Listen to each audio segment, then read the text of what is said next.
March Madness could be June Jamboree. Major League Baseball TV ratings are up and the NBA down. And football has a virus problem. Plus, we explain Las Vegas' role in all that's going on in the sporting landscape. Hello and welcome to AAi, the podcast on analytics. Say hello to my partners. There's Ari in Chicago. Hey, Ari. Hi, everyone. And Andrew in San Diego. Hey, Andrew. Hello. Well, guys, this might be our most analytic immersed podcast.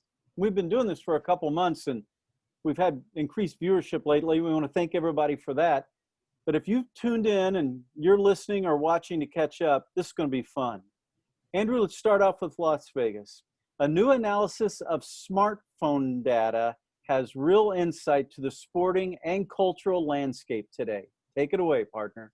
Yeah, absolutely. So Las Vegas began reopening at the beginning of June, and I know we've talked about it a couple of times about the pent-up demand leading into it, wondering what was going to happen. We've talked about the lack of international travel in Las Vegas, but we're not the only ones who are interested in what was going on. So ProPublica asked for an analysis of smartphone data. They took a weekend, Friday through Monday, in the middle of July, and then they asked where were the individuals who were in Las Vegas also found during that same weekend. So during that 4-day period, they identified 26,000 devices that had spent at least a little bit of time on the Strip. Some of those smartphones were found in every mainland state except for Maine. Phil, I have bad news for you. Almost 4,000 of those were from Southern California. So we both have that problem. But almost a little under 3,000 were in Arizona, nearly 750 from Phoenix. Texas had 1,000 of them, more than 800 Milwaukee, Detroit, and Ari, I don't want to leave you out, Chicago. So, right, people are traveling. They are going to Vegas. People clearly were hungry, and they're making quick trips, too, if these people are being found in both places. All right. The gaming industry lobby, American Gaming Association, shared second quarter numbers, and that's predictable, not a surprise. However, the numbers, we want to know that. So, Andrew, grab us revenue down how much over year? Yeah, so it was down 80% year over year. What was it, about 47% for the sports books, right? We kind of had a teaser of this last week when we heard about what was going on in Indiana. But yeah, it's hitting across. At the same time, it's very spread out. So there are reports that are being compiled about casinos, and there is one casino in California, a tribal casino, that actually had their best month of all time in July, exceeding their prior best month, which was last year. So people want to gamble. It doesn't look like there's as much, despite the Las Vegas news, of people traveling long distances, staying in hotels. But if you're a casino that caters to your local region, you may be doing really well. Well, we're going to talk about, and they're also looking to the future. Now, this is for both you guys. BetMGM is teaming up with NASCAR, and this is not, I think this is an indication of where the industry is going. They're going to offer live in-race betting next year. Ari, you hear that. Where does your mind jump as this being an indicator of the industry? It jumps in a couple different ways. One is, positive that, people have been trying for quite some time to do in-game betting. And I know, we've seen like different IPOs, DraftKings. So, daily fantasy and that type has been on the rise. But, there are always questions, big brands like MGM, how do you regulate things like this? How successful will it be? How do they keep competition out? How's that going to, if it is successful, raise everybody else up? So those are some of the thoughts, but I don't know. I personally think it is, positive to see, since our prior conversation down nearly 80%, you want to, keep revenue up and keep the interest of different sports up. Andrew? Well, the first thing I think of is European football. This is what they're doing today. You can go into an English Premier League game and you can bet on the home team's proprietary or labeled app about things that are going to happen in that match. It makes perfect sense that NASCAR would do this. I expect we're going to see all the leagues, if they're not already exploring, very quickly exploring and trying to get something out themselves. And the second piece of that is it's about fan engagement, right? We know the kind of people who are watching sports have changed over the last several decades.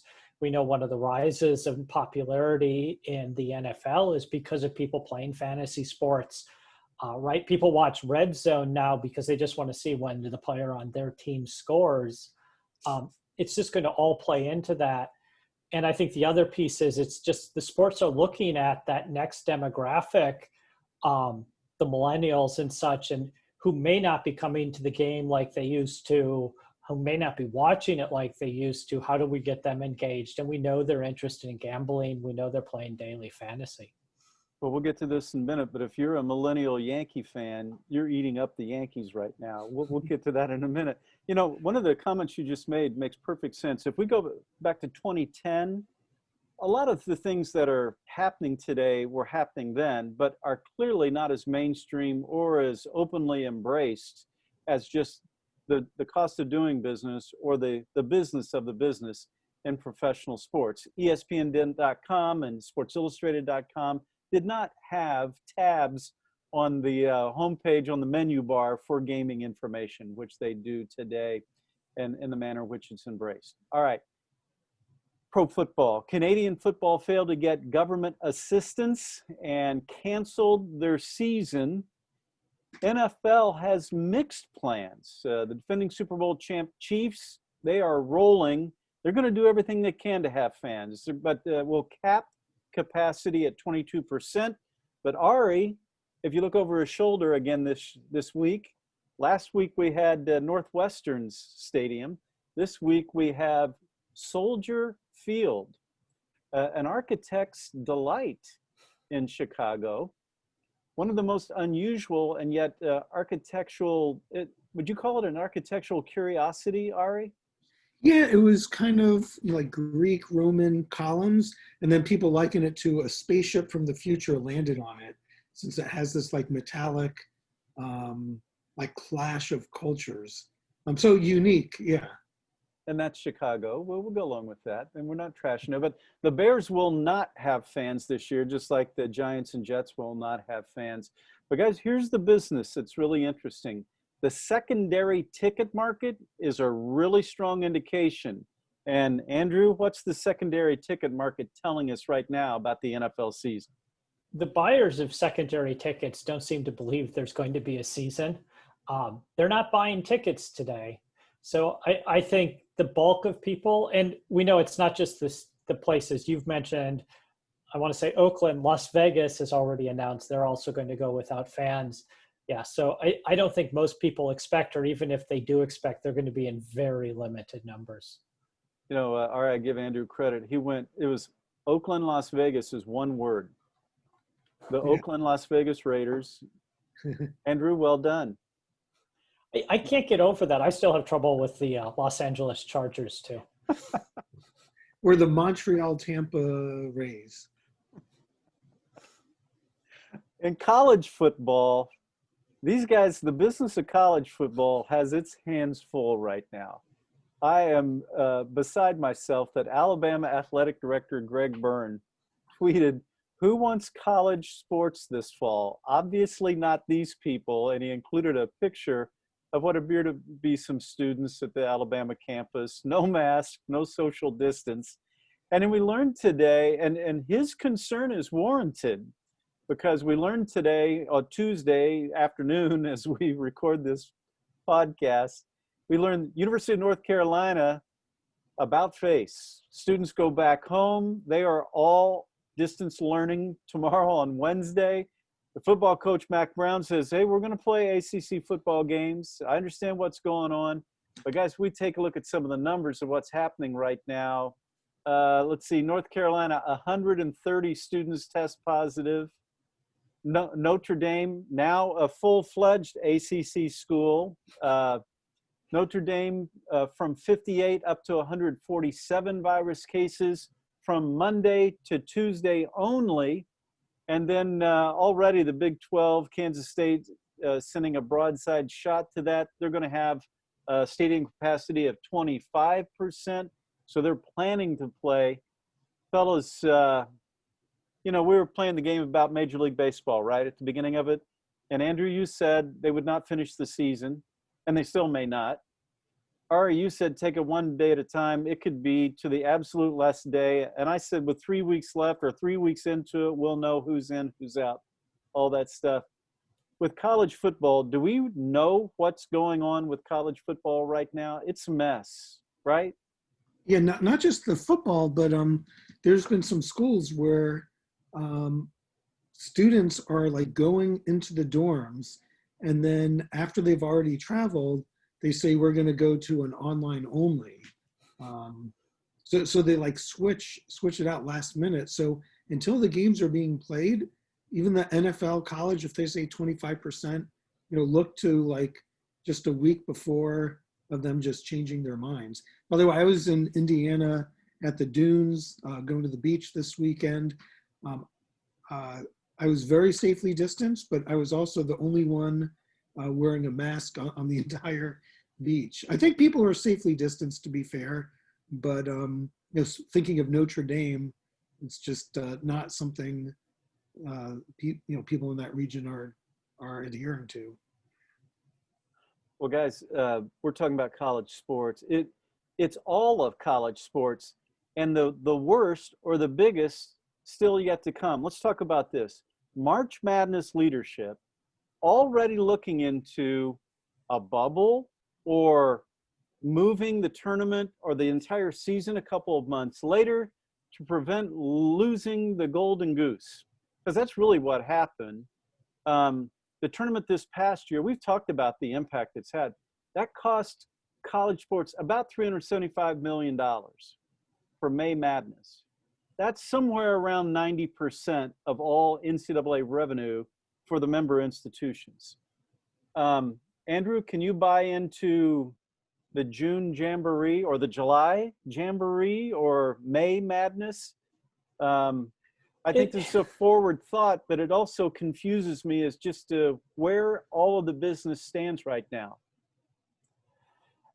It's really confusing, right? I mean, you ask about the college stuff and even the NFL, and right, going back to that, we just have no idea, right? I won't even want to put a number down. And it's the same thing with college basketball. There's so many unknowns, right? And when you begin talking about, almost a year from now to be finishing up, that feels weird. It's going to be right in the heart of Major League Baseball season.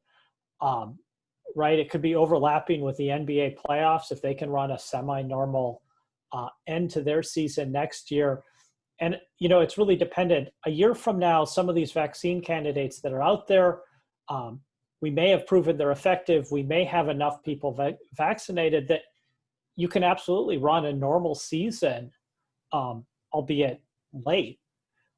It'll be interesting to see. Are people going to be interested in watching sports out of season, right? This has been a question about the multiple football leagues that have always tried to start up in the spring. Are people interested in the spring? I think we'd have to see the same thing. But at the same time, the NC2A probably can't survive another hit to their finances like they got this year.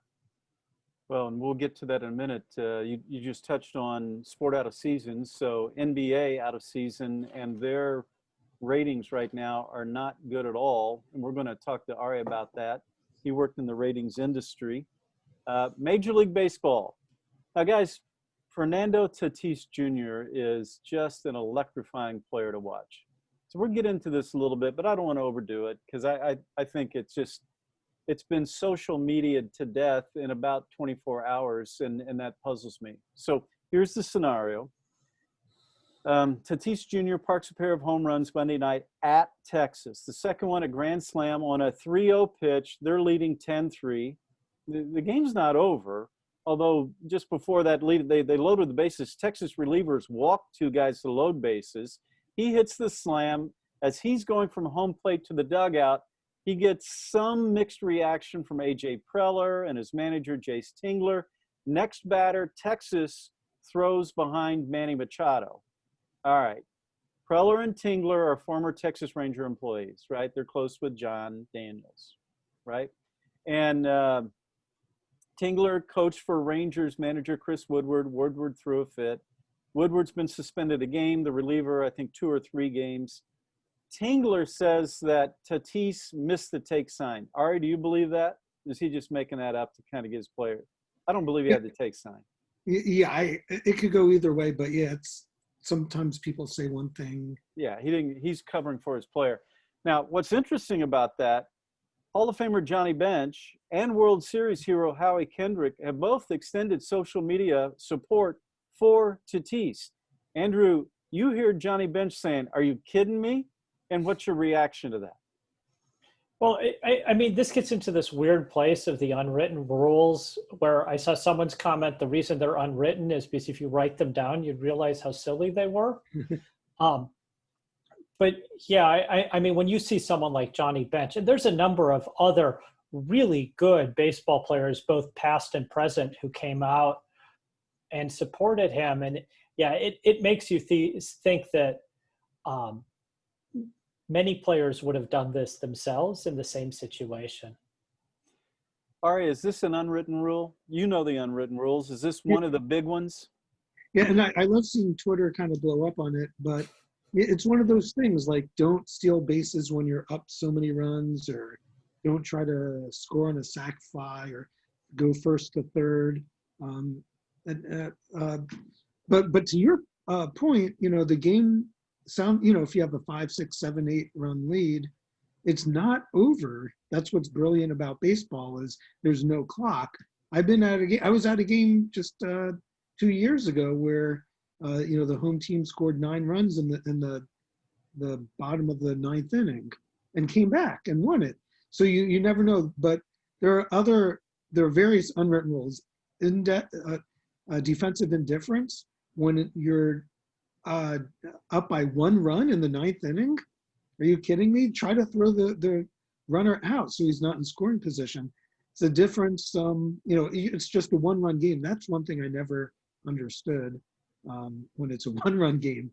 But yeah, there's a whole bunch of going back and forth. And I played in college, NCAA, and I'll tell you, we were down sometimes 10 runs, and if the other team hit a home run, I was not mad at them. I'm like, good for them. I would try as well. I mean, I was upset we were losing by more points, but let them try their hardest. Well, there's running it up in baseball that clearly is against the code. And as a former coach, we knew the code. I was not offended by this at all. Both teams are 500 teams and fighting for playoff spots. So, and the Padres don't have their closer anymore either. More data about how pitchers are being utilized differently. Sports Illustrated reports that starting pitchers are lasting, we'll go back to last year for a baseline. Last year was a record low 5.2 of an inning. 5 2/3 of an inning is how long starting pitchers lasted last year. This year so far in 2020, they averaged just 4.7 innings. So I said 5 2/3. I'll say 5.2. Now it's 4.7 innings. Make sure and get my decimal points correct there. Guys, here's something that really interests me. 2 things. The Tigers, all right, they're flirting with a playoff spot as we're halfway through. The Tigers call up prize arm Casey Mize, number 1 pick overall 2 years ago. Fellas, he dominated. He totally dominated minor league baseball ever since he stepped on the field, especially last year. But they bring him up. And then the Tigers go deep into shifting. Their defensive shifts hold hitters now to 278, nearly 20 points lower with no shift. Again, the Tigers are 9-11 with a minus 17 run differential. until they play themselves out of it, they're into it. And we're going to see a lot of that right now, right in the middle of all of these clusters. Those are a couple of fun things. And I like to give teams that don't get a lot of attention, and the Tigers have not, I like to give them some attention so far. Last thought about baseball on the field, KBO, the Korean Baseball League, reverted to no fans. And their officials there announced the highest number of new virus cases since March. And that should be, if the college students were paying attention to that kind of thing, they should probably hear those, or maybe their mothers and fathers should. I don't know. All right. We talked about this earlier. We want to get into this. Major League Baseball TV ratings are up, way up, especially in New York City with young Yankees fans. Major League Baseball and ESPN coverage up 69%. Ari, your eyes had to jump to, and that's with our 69% with 18 to 34-year-olds and with women 18 to 34-year-olds. What's that tell you, Ari? That one of the biggest challenges of Major League Baseball, two of them, connecting with females and connecting with the next generation of fans. You know, we're not out of the woods yet, but this is a terrific sign for, you know, the next 20 years. If they can keep that up, you know, they're building their base. So that's tremendous, especially when we hear numbers for other sports going down.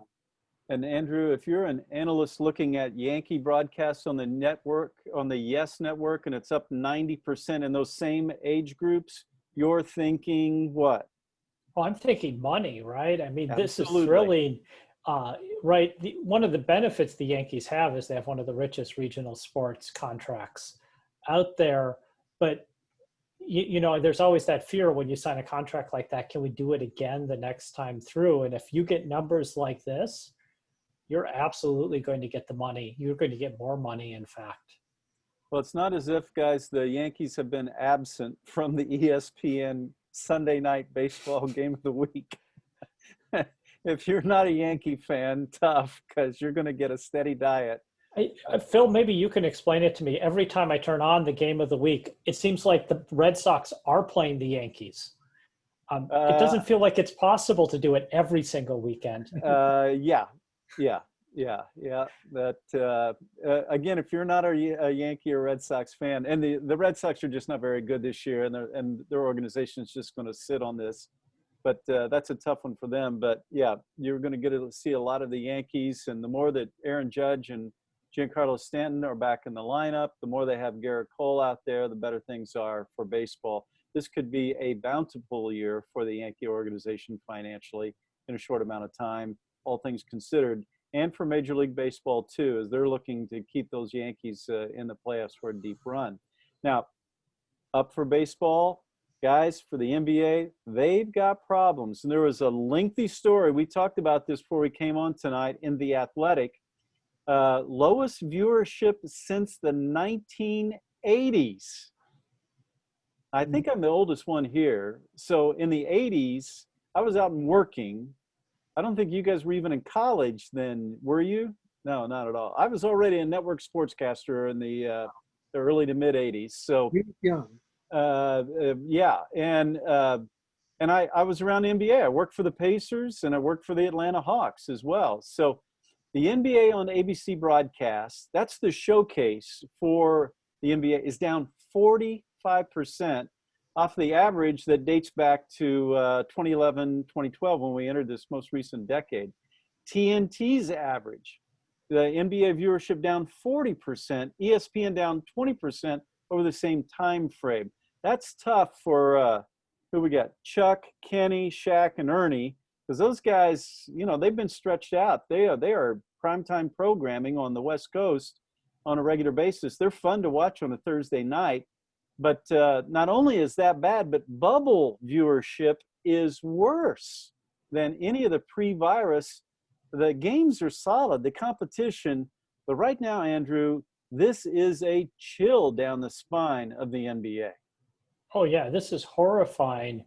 I mean, I've been watching, we kind of alluded to it with the Yes Network, but massive amounts of money has been being put into these television contracts. And you always wonder, when do we reach the peak? We've begun to see some of it maybe pull back a little bit in Europe, but are we going to see the same thing in the United States? Honestly, this surprises me. I thought the NBA might be the one best equipped to maintain the millennials that the advertisers were interested in and would be able to weather any possible downturn. And it's not just, right, it's not just we're playing basketball in the middle of summer and no one cares, because this goes back and is talking about the entire season. And it's entertaining basketball. I'd argue it's better basketball over the last couple of years than we'd seen in quite a while. It's a little more open, free-flowing, offensive, which I think most fans are excited by. Well, analytically, they're taking more shots, which means they're getting up and down the floor a lot more quickly than normal NBA games here. They're kind of showing off for each other is one theory about that. Now, Ari, you worked for Nielsen, the ratings company. Is that right? How long were you with them? When? What years? Yeah, I was with Nielsen and also IRI, who was their competitor. They also track television ratings. So that was about 2013 to 2017 for both of them. They created the whole, TV ratings deal and tracking that and the concept of marketing mix analysis.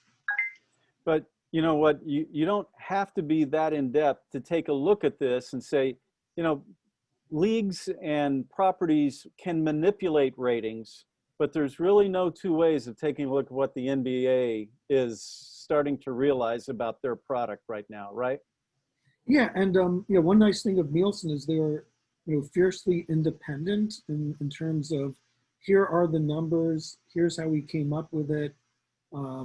So it was kind of hard to get Nielsen to skew the numbers, but once Nielsen comes out with it, people could kind of slice it and dice it in different ways. But from Nielsen, they were, as objective as they could be.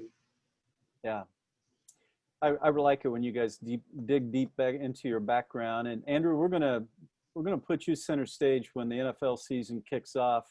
So we're gonna go way more deeply into all aspects of the gaming industry, fantasy football, sports betting, you name it. We want to feature you as that does. Well, guys, we're about done, but a couple of notes. 33-year-old Marco Andretti, Mario's grandson, Michael's son, on the pole for Sunday's Indy 500. The greatest spectacle in racing is a Memorial Holiday weekend tradition. Now in August, it's Sunday at 2:30 Eastern Time, live on NBC. Mario, the grandfather, captured the checkered flag and toured victory lane back in 1969. And here's my fun fact. I'm an Indianapolis native. Here's my fun fact. So there's a high school so Indianapolis Motor Speedway is actually in the tiny town of Speedway, Indiana, right? There's a high school, Speedway High School. Do you guys know the mascot for Speedway High School? I don't. I live in Chicago, so I've driven and been to the Speedway, but never noticed. Andrew, I don't know either. The Speedway Spark Plugs. Oh, nice. That's very good. All right. I'd get too deeply into Indianapolis stuff, and we don't want to do that, but okay. And then our last one is something I think we can all smile about. Guinness is now the official beer of Notre Dame, not the football team or the students, although they might go that. It's the official beer of Notre Dame alumni and fans. They signed a partnership for 7 years, and it includes Joe Montana, who rose to fame as a Notre Dame quarterback. He is their new national ambassador. Nice. So, Andrew, based on that, like UCLA or Stanford should have like the official wine of Napa Valley or something like that. I could see it. Maybe Berkeley more than Stanford. I just think of the Stanford Cardinal and that wild dancing tree, which is somehow the mascot related to a color. So if you ask Stanford to pick their favorite beverage, we may not be happy with the result. Oh, and Ari, craft the official artisanal cheese of San Francisco. Yeah, but I'm going to put you on the spot here. If Caltech, your alma mater, the Mighty Fighting Beavers, if they had an official beverage, what would it be? Something to do with like liquid nitrogen infused cognac or something. It would be a Jolt thing. It'd be one of those caffeine things because that place is amazing and what it accomplishes. And as I sit here, it's just down the road that way a little bit. Caltech campus is gorgeous. All right, guys. Yeah, that'll do it for this week. A lot going on. And we knew that this time would be here a month or two ago, and it is here. There's a lot to talk about. I enjoy this every week. We want to thank our viewers and our listeners for hanging out with us. It's clear you guys are enjoying it too. The numbers continue to grow. We want to thank you all for that. Well, I'm Phil, along with Ari and Andrew. We'll see you next week. And thanks for joining us on AAi, the podcast about analytics and sports. Bye-bye now.